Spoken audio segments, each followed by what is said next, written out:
istorya ng isang lalaking nagtatrabaho sa isang convenience store.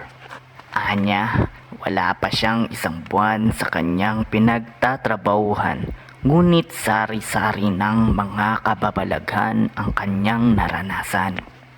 At ang isa nga dyan ay nung naatasan siya upang ayusin ang kanilang storage room, ay biglaan na lamang namatay ang ilaw.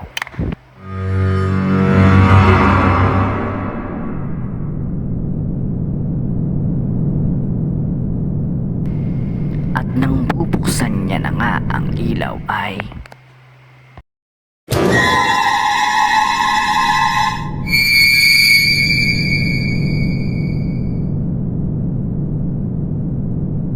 grabe yung takot ko nung araw na yon dahil kinakapa ko yung pindutan ng ilaw para buksan. Kaso, nakakapa ko parang may malaking kamay na mabalahibo. Hindi lamang doon natatapos ang mga kababalaghan na nangyari sa kanya sa trabaho.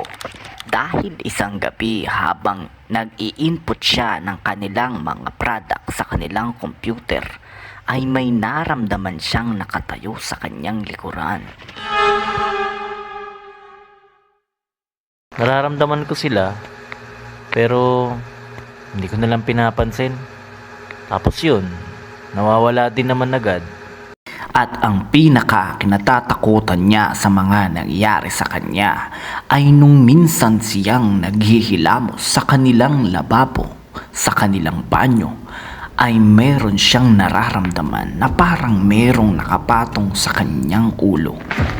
Paglabas ko ng CR, may nakita ako na janitor. Hindi ko alam kung kailan siya nag-apply. Basta ngayon ko lang siya nakita doon kahit na mag-isang buwan na ako nagtatrabaho doon. Tinanong ko din siya kung nakita ba niya yung tumatama sa ulo ko habang naghihilamos ako. At talagang nagulat ako sa sagot niya. Sabi niya, kamay daw niya yung pumipigil sa akin na mabuksan yung switch ng ilaw doon sa may bodega.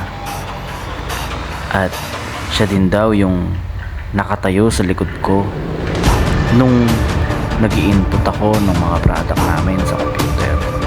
At sabi niya wag din daw ako mag-alala. Yung tumatama daw sa ulo ko, paa niya lang. Dahil doon sa lababong yun, doon daw siya nagpakamatay.